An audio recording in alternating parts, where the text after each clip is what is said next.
बिस्मिल्लाहिर्रहमानिर्रहीम। अस्सलाम वालेकुम। आप देख रहे हैं शहजाद मलिक एक्सक्लूसिव। मैं हूं शहजाद मलिक और आज के प्रोग्राम में आप सबको खुशामदीद कहता हूं। नाजरीन, जैसा कि आप जानते हैं कि रिफत मुख्तार राजा जिनका ताल्लुक 24th कॉमन से है, आईजी सिंध लगाया गया है। और आईजी सिंध लगाने के साथ ही जो सिंध में लोग बैठे हुए थे, खासकर सिंध से ताल्लुक रखने वाले जो लोग थे, जो 5 6 7 डीएजीज और आईजीज एडिशनल आईजीज बैठे हुए थे, वो एक कुराम मच गया कि ये कैसे हो गया उनके होते हुए। यानी कि वो कोई 19 से हैं, कोई 20 से हैं, कोई 22 से हैं, तो कॉमन से, तो उनके अंदर एक कुराम मच गया कि ये कैसे हो गया। और सिंध के अंदर एक खास बात ज़ुबान ज़द-ए-आम है कि सिंध की जो ब्यूरोक्रेसी है और सिंध की जो पीएसपी ग्रुप्स हैं सिंध के अंदर, वो किसी पंजाबी या पख्तून या बलोच को बर्दाश्त नहीं करते कि वो उनका आईजी आ जाए या उनका सीनियर आ जाए, जिसकी बहुत सारी एग्जांपल जैसे पहले सिंध पुलिस के अंदर मौजूद हैं। सिंधी ग्रुप जो हैं, पीएसपी ग्रुप, वो ये चाहते हैं कि ज़्यादातर उनका जो चीफ है आईजी सिंध आए तो वो सिंध से ही आए, ना पंजाब से आए, ना केपी से आए और ना बलूचिस्तान से आए। उनकी ये कोशिश होती है। और बड़े यानी कि कलीम इमाम के बाद ये हुआ है कि रिफत मुख्तार साहब का ताल्लुक क्योंकि पंजाब से है, इसलिए वो जो ही उनकी तैनाती हुई है सिंध के अंदर as inspector general police Sindh, तो एक खलबली मची और ये जो 6 7 लोग हैं, इनमें शदीद इस्तराब और बेचैनी पाई जाती है। आज के दिन जब उन्होंने रिफत मुख्तार साहब ने आईजी सिंध का चार्ज लिया, तो कुछ अफसरान उनसे मिलने आए, जिनमें जावेद आलम साहब थे, इमरान यकूब मिनास थे, मुनीर शेख थे, फरद जुनेजो थे, कादर कयूम थे, और उसके अलावा रिन साहब हैं, वो भी थे। और ये आके मिले, ऑफ द रिकॉर्ड मिले, उनको मुबारकबाद दी, लेकिन उनको जो सलामी दी गई उसमें वो शरीक नहीं हुए। और दबे अल्फाज में उन्होंने थोड़ा बहुत शिकवा तो किया आईजी साहब से, लेकिन उन्होंने सलामी में जो हिस्सा लेना था वो नहीं हुआ, लेकिन ऑफ द रिकॉर्ड उनसे मुलाकात की। लेकिन एक चीज़ मैं आपको बताऊं कि रिफत मुख्तार राजा साहब जो हैं वो इंतहाई कॉम्पिटेंट ऑफिसर हैं और बड़े डाउन टू अर्थ हैं। और जो सुबह की इतलात हैं वो ये हैं कि वो गुल मिल गए और इस तरीके से सबको वो मिले जिस तरह के वो एक अरसा से उनको जानते तो थे, लेकिन जिस तरह वो दोस्तों के साथ मुलाकात करता है बंदा, बगैर किसी तकल्लुफ़ के, बगैर किसी रक़्स के, वो उन्होंने किया और बड़ा ही ज़बरदस्त किस्म का जेस्चर उन्होंने दिया। लेकिन तकलीफ़ तो बहरहाल इन 5 6 लोगों को ज़्यादा है। और मुझे ये बताया गया है, और जब से मैं इस स्टोरी पे काम कर रहा था तो ये बताया गया कि इमरान यकूब मिनास जो हैं उन्होंने तो लिख भी दिया है कि वो रिलीव हो रहे हैं। जावेद आलम साहब, ओडो साहब जो हैं, वो मेरा नहीं ख्याल कि वो काम कर पाएंगे। अलबत्ता मुनीर शेख साहब को सिंध से निकलना सूट नहीं करता, मुजफ्फर शेख साहब के अपने कारोबार बहुत सारे हैं, उनको भी कराची छोड़ना सूट नहीं करता। जो फरद जुनेजो साहब हैं, उनका भी ट्रैक रिकॉर्ड यही है कि उनको भी ये चीज़ सूट नहीं करती कि वो सिंध छोड़ के चले जाएं। खादिम हुसैन रिन साहब हैं, उनको मेरा ख्याल है कि वो एडिशनल आईजी सिंध तैनात कर दिया जाएगा। और उसके अलावा मुनीर शेख साहब जो हैं, उनका मैं नहीं कुछ कह सकता कि वो क्या सोच रहे हैं।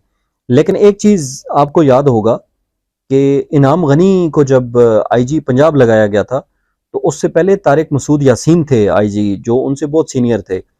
जब इनाम गनी ने चार्ज लिया तो उस वक्त जो सेरेमनी हुई थी उसमें तारिक मसूद यासीन तो मौजूद थे और उन्होंने उनको शेक हैंड भी किया, लेकिन उन्होंने जो प्रोटोकॉल का सलूट होता है वो सलूट उनको नहीं किया था और इसी तरीके से उनको हाथ मिलाया था, लेकिन वो मौजूद थे।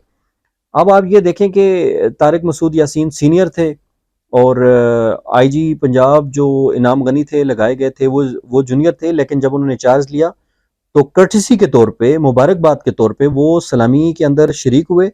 उन्होंने सलूट नहीं किया, लेकिन उनको शेक हैंड किया और उनको उसी वक्त मुबारकबाद भी दी। यहाँ पे अब एक और मैं एग्जांपल आपके सामने रखता हूँ। 22 कॉमन के जो 2 लोग हैं इस वक्त केपी में सर्व कर रहे हैं, एक हैं अख्तर हयात गंडापुर और दूसरे हैं विशाल फ़खर सुल्तान, दोनों 22nd कॉमन से हैं। एक आईजी बैठे और दूसरे कमांडेंट एलीट फोर्स थे चंद दिन पहले तक।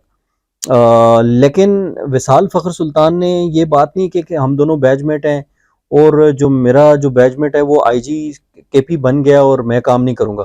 اس کے علاوہ اور بھی بے شمار سینئر افسران پورے ملک میں جونیئرز کے نیچے کام کر رہے ہیں اور کام کرتے بھی رہیں گے، لیکن اتنی کوئی اندھیر نگری نہیں ہے کہ آئی جی سندھ اگر کسی کو لگا دیا گیا ہے، پنجابی کو یا بلوچ کو یا کسی پٹھان کو لگا دیا جائے، تو سندھ کی جو پی ایس پی سروس ہے، بیوروکریسی ہے سندھ کی، پی ایس پی گروپ کی، وہ اس طرح کھڑی ہو جاتی ہے. تو اتنا ہنگامہ برپا نہیں ہونا چاہیے، اتنی خبریں جو صبح سے فلیش میں دیکھ رہا تھا ٹی وی چینلز پہ، اتنا نہیں ہونا چاہیے.